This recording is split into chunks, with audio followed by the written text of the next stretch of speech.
अस्सलाम वालेकुम class. First year का चैप्टर नंबर 4 हम डिस्कस कर रहे थे द सेल और डिफरेंट टाइप ऑफ ऑर्गेनेलीज हमने प्रीवियसली डिस्कस किए हैं। तो आज हम डिस्कस करेंगे प्लास्टिड। सबसे पहले प्लास्टिड का इंट्रोडक्शन। ये भी जो थी लास्ट ऑर्गेनेली जो हमने पढ़ी थी माइटोकॉन्ड्रिया, बिल्कुल सिमिलर टू माइटोकॉन्ड्रिया। इसके कुछ करैक्टरिस्टिक्स हैं उसके मिलते जुलते, पहले वो डिस्कस कर लेते हैं। सबसे पहले है कि डबल मेम्ब्रेन बाउंडेड ऑर्गेनेली है। ये बहुत सी ऑर्गेनेलीज हमने ऐसी डिस्कस की हैं जो सिंगल मेम्ब्रेनस थी, और जो प्लास्टिड है वो डबल मेम्ब्रेन ऑर्गेनेली है। ठीक है, अब ये एमसीक्यूज आपको आ सकता है कि प्लास्टिड इज, ठीक है, single membrane bounded organelle, double या नन ऑफ दीज। तो आपने डबल पे क्लिक करना है क्योंकि बहुत सारे प्लांट्स में ऐसी ऑर्गेनेलीज भी मौजूद हैं जो सिंगल मेम्ब्रेन है। ठीक है, अब इसके अलावा इसकी जो इंपॉर्टेंट करैक्टरिस्टिक है जिसकी वजह से इसका नेम प्लास्टिड है वो है पिगमेंट कंटेनिंग बॉडी। ठीक है, इसके अंदर एक पिगमेंट होता है जो डिफरेंट कलर इम्पार्ट करता है प्लांट को, वो स्टेम हो, रूट हो, ठीक है, उसके पेटल्स हैं, सेपल्स हैं, लीव्स हैं। तो डिफरेंट टाइप ऑफ पिगमेंट्स इसके अंदर मौजूद होते हैं डिफरेंट कैटेगरीज के साथ जो प्लास्टिड को इम्पार्ट करती हैं, प्लांट्स को इम्पार्ट करती हैं कलर्स। इसके अलावा प्रेजेंस की बात करें तो जो प्लास्टिड हैं वो जस्ट प्लांट में प्रेजेंट है क्योंकि इन्होंने कलर देना है किसी भी प्लांट बॉडी को। तो जारी सी बात है एनिमल जो हैं उनके अंदर तो डिफरेंट कलर्स नहीं हम शो करेंगे, पिगमेंट उनके अंदर तो नहीं होंगे। ठीक है, तो जस्ट प्रेजेंट होती है इन प्लांट सेल्स में। और अगर यूकरियोट और प्रोकरियोट की बात करें तो यूकरियोटिक के अंदर कैटेगरी आती है प्लांट्स और प्रोकरियोट के अंदर आती हैं डिफरेंट एल्जीज। तो ये दोनों के अंदर मौजूद होती है, प्रोकरियोट्स के अंदर भी और यूकरियोट्स के अंदर भी। इसके अलावा नेक्स्ट इसकी टाइप्स की बात करें तो 3 मेजर कैटेगरीज हैं इसकी प्लास्टिड को, जिसको हम डिवाइड करते हैं। अब इसमें भी साइंटिस्ट के कुछ ख्यालात के अकॉर्डिंग 2 टाइप्स हैं, क्रोमोप्लास्ट और लिकोप्लास्ट। क्रोमोप्लास्ट कलरलेस जो है कलर देती है किसी भी प्लांट को, तो क्रोमोप्लास्ट की नेक्स्ट टाइप क्लोरोप्लास्ट को साइंटिस्ट बयान करते हैं। लेकिन आपकी बुक पे 3 कैटेगरीज मेंशन की हैं, तो हम भी इसी तरह से पढ़ेंगे कि 3 टाइप्स है इसकी। First one is chloroplast, second one is chromoplast and third one is leucoplast. सबसे पहले क्लोरोप्लास्ट का इंट्रोडक्शन देखते हैं। क्लोरोप्लास्ट जो है फोटोसिंथेटिक ऑर्गेनिज्म के अंदर मौजूद होती है, फोटोसिंथेटिक प्लांट्स के अंदर प्रेजेंट होती है। फोटोसिंथेटिक प्लांट्स के अंदर मौजूद होती है और ये क्या करती है, इसके अंदर ग्रीन कलर का पिगमेंट पाया जाता है जिसे हम क्लोरोफिल कहते हैं। प्लांट्स के अंदर ग्रीन कलर पिगमेंट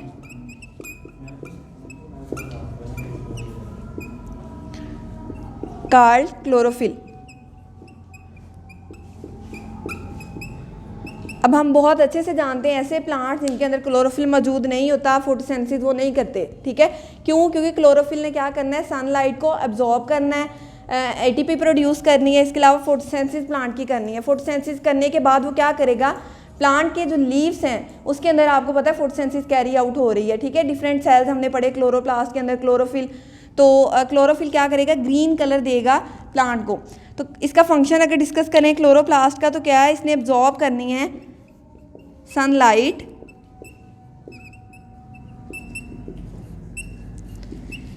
उससे क्या करेगा, फोटोसिंथेसिस करेगा। फोटोसिंथेसिस के अमल के दौरान क्या हो रहा है, ग्लूकोज की प्रोडक्शन हो रही है। ठीक है, तो क्या करेगा, produce glucose plus energy release करेगा। उसके बाद क्लोरोप्लास्ट के स्ट्रक्चर की बात करें तो ये स्ट्रक्चर मैंने ड्रा किया है क्लोरोप्लास्ट का, डबल मेम्ब्रेन ऑर्गेनेली है। ठीक है, तो ये जो एक ब्लू वाली है आउटर मेम्ब्रेन है और रेड वाली जो है ये इनर मेम्ब्रेन है। अब इन दोनों के दरमियान ब्लैक फील्ड स्पेस जो है ये है इनर मेम्ब्रेनस स्पेस। ये हमने माइटोकॉन्ड्रिया में भी पढ़ा था कि आउटर मेम्ब्रेन होती है, इनर मेम्ब्रेन होती है, और जो इनर मेम्ब्रेन और आउटर मेम्ब्रेन के दरमियान कंपार्टमेंट होता है उसे हम कहते हैं इनर मेम्ब्रेनस स्पेस। तो जस्ट लाइक माइटोकॉन्ड्रिया इसका स्ट्रक्चर बिल्कुल सिमिलर है। उसके बाद इसके अंदर क्या मौजूद है, डिफरेंट कंपोनेंट्स हैं इसके। सबसे पहले है इनवेल्प, उसके बाद है stroma, third one is thylakoid, fourth one is grana and next last one है इंटरग्रेनम। ठीक है, ये इसके पार्ट्स हैं। अब सबसे पहले जो कॉइन लाइक स्ट्रक्चर है, ठीक है, just single coin like structure जो है उसको हम कहते हैं थाइलाकाइड। जो जितना भी फोटोसिंथेसिस का प्रोसेस है वो इस थाइलाकाइड के अंदर हो रहा है। ठीक है, इसने क्या करना है, लाइट को अब्जॉर्ब करना है, उसके बाद एनर्जी को प्रोड्यूस करना है। जो अंदर फ्लूइडी मटेरियल जिस तरह प्लांट या एनिमल सेल के अंदर एक कंपोनेंट होता है, ठीक है, फॉर एग्जांपल ये प्लांट या एनिमल सेल है, इसके बाहर ये क्या है, मेम्ब्रेन, ठीक है। मेम्ब्रेन के अंदर क्या है, न्यूक्लियस, और इस न्यूक्लियस के बाहर ये जो फील्ड मटेरियल होता है ये क्या होता है, साइटोप्लाज्म। यानी कि किसी भी सेल के 3 पार्ट, जब हमने सेल थ्योरी डिस्कस की थी उसमें पढ़े थे 3 मेजर पार्ट्स।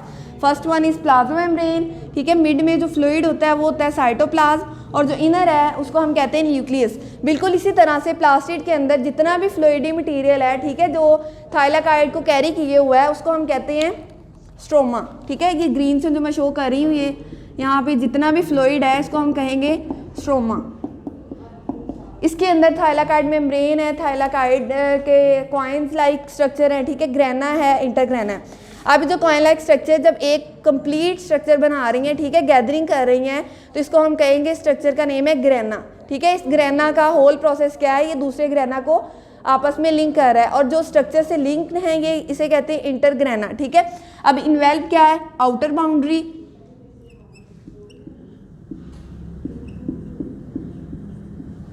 उसके बाद स्ट्रोमा क्या है, फ्लूइडी मटेरियल जितना भी इसके अंदर है। थाइलाकाइड क्या है, कॉइन-लाइक स्ट्रक्चर जिसके अंदर फोटोसिंथेसिस हो रही है। ग्रेना क्या है, जब थाइलाकाइड मिल जाती हैं तो एक स्ट्रक्चर फॉर्म करते हैं जिसे हम कहते हैं ग्रेना। अब ये थाइलाकाइड जो है डिफरेंट 20 भी हो सकते हैं, 30 पेयर भी हो सकता है, 40 भी हो सकता है, ठीक है। ग्रेना क्या है, ये मैंने बता दिया है कि ये जब कॉइन-लाइक स्ट्रक्चर थाइलाकाइड यानी कि एक स्ट्रक्चर बना देते हैं तो उसे हम कहते हैं ग्रेना। और डिफरेंट ग्रेना एक प्लास्टिड के अंदर जो कनेक्ट होते हैं वो किसके ज़रिए से होते हैं, इंटरग्रेना के ज़रिए से, ठीक है। अगर मैं इसके डायमीटर की बात करूँ प्लास्टिड की, तो ये almost 4 to 6 nanometre in diameter है, और इसकी लेंथ की बात करें तो 1 to 2 मीटर इसकी लेंथ है, ठीक है। ये क्लोरोप्लास्ट का स्ट्रक्चर था। क्लोरोप्लास्ट का फंक्शन आपको पता है कि फोटोसिंथेसिस परफॉर्म कर रहा है, इमिट कर रहा है लाइट, और प्रोड्यूस कर रहा है एटीपी, ठीक है। इसके अलावा स्ट्रोमा के अंदर डिफरेंट फंक्शन परफॉर्म होते हैं। क्लोरोप्लास्ट का जो स्ट्रोमा है क्या होता है, CO2 फिक्सेशन होती है, कार्बन डाइऑक्साइड। इसके अलावा जो हमने डिफरेंट साइकिल्स पढ़ने हैं, क्रेब साइकिल, ठीक है, कैल्वन साइकिल है, ग्लाइकोलिसिस है, उनमें डिफरेंट जो प्रोसेसेस हो रहे हैं हमारे मेटाबॉलिज्म के रेलिवेंट टू फूड एब्जॉर्प्शन, ठीक है, glucose metabolism, fatty acid metabolism, तो उसमें जो कार्बन डाइऑक्साइड फिक्सेशन होती है इलेक्ट्रॉन ट्रांसपोर्ट चेन में, वो इस प्लास्टिड के अंदर हो रही होती है, प्लांट्स के अंदर, ठीक है। नेक्स्ट कैटेगरी है हमारी क्लोरोप्लास्ट के बाद क्रोमोप्लास्ट।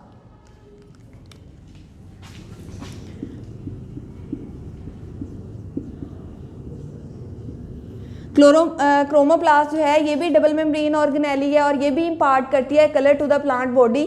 अब क्लोरोप्लास्ट हमें पता है ग्रीन कलर कर रहा है, तो अदर देन ग्रीन जितने भी कलर्स हैं, रेड है, येलो है, ठीक है, ब्राउन है, ऑरेंज है, जितने भी कलर प्लांट के हैं वो क्रोमोप्लास्ट को दे रहा है, ठीक है, पिगमेंट कंटेनिंग बॉडी।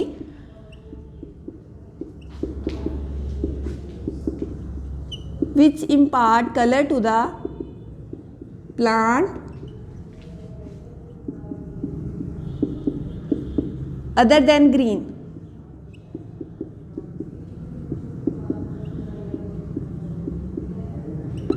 अब इसको समझने के लिए देखो एक कॉमन सी एग्जांपल है, आप डिफरेंट फ्रूट्स देखते हो, वेजिटेबल्स देखते हो, क्रॉप्स देखते हो। अब देखो मैंगो येलो कलर का है, ठीक है, एप्पल रेड कलर का है, पीच क्या है, ऑरेंज सी शेड का है। तो आपने कभी सोचा हो कि ये कलर किस तरह से प्लांट को आ जाते हैं, ठीक है, फ्रूट्स को मिल जाते हैं।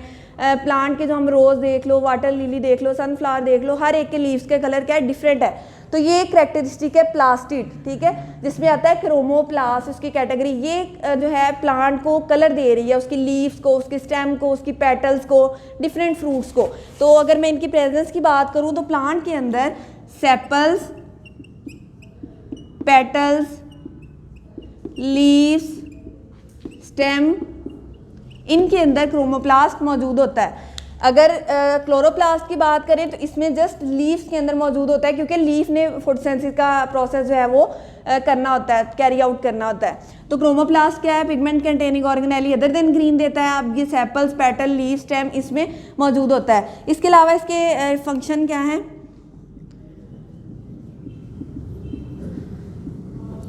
ये प्लांट्स को पोलिनेशन में हेल्प देता है, ठीक है, हेल्प इन पोलिनेशन। अब पोलिनेशन आपको किस तरह से हो रही है, ठीक है, फॉर एग्जांपल ये एक फ्लावर है, इसके ऊपर आता है इंसेक्ट, ठीक है, इसके ऊपर इंसेक्ट आया, इंसेक्ट ने क्या किया, नेक्टर कलेक्ट किया। नेक्टर कलेक्ट करने के बाद आपको पता है यहाँ पोलन ग्रेन्स मौजूद होते हैं। पोलन ग्रेन कहाँ हो गए, इंसेक्ट की बॉडी के साथ अटैच हो गए। अब ये इंसेक्ट नेक्टर कलेक्ट करने के बाद जब किसी और प्लांट की तरफ जाएगा तो क्या करेगा, वहाँ पे अपने जो पोलन ग्रेन इस प्लांट के थे वो इस प्लांट के ऊपर डिस्पर्स हो जाएंगे। इसकी डिस्पर्सल से क्या होगा, पोलिनेशन होगी, यानी कि विदाउट फर्टिलाइजेशन प्लांट रिप्रोडक्शन कर रहा है। अब क्या होता है इसमें, यहाँ क्रोमोप्लास्ट का फंक्शन क्या है, क्रोमोप्लास्ट तो नहीं कर रहा है नेक्टर कंटेनिंग, ना ही ये डिस्पर्सल में हेल्प कर रहा है। तो क्या होता है, क्रोमोप्लास्ट जस्ट कलर की वजह से अट्रैक्ट कर रहा है इंसेक्ट को।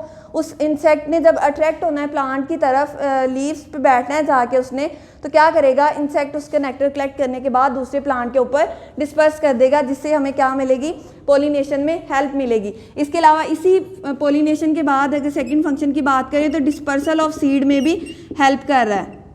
एक तो प्लांट पोलिनेट हो गया, इसके अलावा डिस्पर्सल ऑफ सीड हो गया। फॉर एग्जाम्पल इंसेक्ट किसी और प्लांट पे नहीं बैठा, ठीक है, लैंड पे बैठ गया, जाके ज़मीन पे बैठ गया है, किसी कोई और चीज़ पे बैठ गया है जहाँ पे मिट्टी है, सॉइल है, ठीक है, तो क्या करेगा, डिस्पर्सल ऑफ सीड हो जाएंगे, यानी कि उसका प्लांट का पोलन ग्रेन ज़मीन के ऊपर गिर गया है। अब जैसे ही उसको फेवरेबल कंडीशन मिलेंगी, वाटर मिला, ठीक है, उसको टेम्परेचर मिला, उसको ऑक्सीजन मिली, तो क्या होगा, न्यू प्लांट ग्रो कर जाएगा। तो ये क्या फंक्शन परफॉर्म कर रहा है, एक तो पोलिनेशन में, उसके अलावा डिस्पर्सल ऑफ सीड में। क्रोमोप्लास्ट के बाद थर्ड कैटेगरी हमने पढ़नी है लीकोप्लास्ट।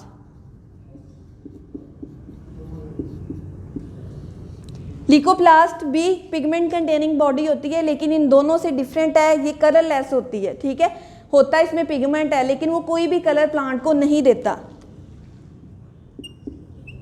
कलरलेस है, ठीक है। अगर इसकी प्रेजेंस की बात करें तो रूट्स में ये मौजूद होती है, इसके अलावा स्टेम्स के अंदर भी। इसके फंक्शन की बात करें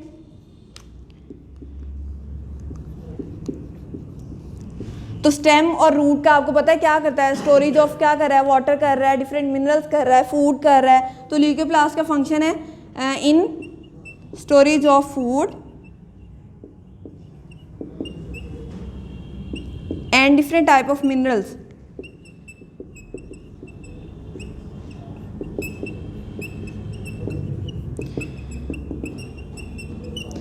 ये तीन कैटेगरीज आपने बतानी है। प्लास्टिड लॉन्ग क्वेश्चन है बेटा, ठीक है, इसमें आपसे जस्ट क्लोरोप्लास्ट पे भी नोट डाउन आ सकता है, उसमें आपने स्ट्रक्चर ड्रा करना है, क्लोरोप्लास्ट बताना है। अच्छा, इसमें एक और कंसेप्चुअल क्वेश्चन आपसे पूछा जा सकता है, क्लोरोप्लास्ट के अंदर मैंने बताया आपको क्लोरोफिल पिगमेंट होता है, ठीक है, तो इसी पॉइंट में आपसे पूछा जा सकता है what is the difference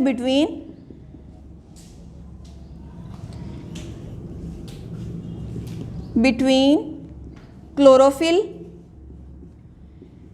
and haemoglobin. क्योंकि हीमोग्लोबिन क्या है, ये भी पिगमेंट कंटेनिंग बॉडी है, क्लोरोफिल क्या है, ये भी पिगमेंट कंटेनिंग बॉडी है। तो यहाँ पे शॉर्ट क्वेश्चन बनता है what is the difference between chlorophyll and haemoglobin. Chlorophyll तो हमने पढ़ लिया, ठीक है, इसके अंदर क्या होता है, ग्रीन कलर का ये देता है, ग्रीन कलर देता है प्लांट को, ठीक है। इसके अलावा क्या होता है, इनके अंदर जो पिगमेंट कंटेनिंग बॉडी है जो कैरी कर रही है उसको ग्रीन कलर को, वो क्या है, मैग्नीशियम, ठीक है। इसी तरह हीमोग्लोबिन की अगर बात करें तो हीमोग्लोबिन भी पिगमेंट कंटेनिंग बॉडी है, लेकिन ये क्या करती है, इसका फंक्शन क्या है, ऑक्सीजन ट्रांसपोर्ट करती है, ऑक्सीजन ट्रांसपोर्ट करती है। इसका सेंट्रल एटम की बात करें हीमोग्लोबिन की तो क्या होता है, आयरन। तो आपने ये बताना है कि क्लोरोप्लास्ट के अंदर ग्रीन कलर का पिगमेंट है और क्या है इसका सेंट्रल एटम, मैग्नीशियम, जबकि हीमोग्लोबिन के अंदर ऑक्सीजन ट्रांसपोर्ट हो रही है, उसका सेंट्रल एटम क्या है, आयरन, ठीक है।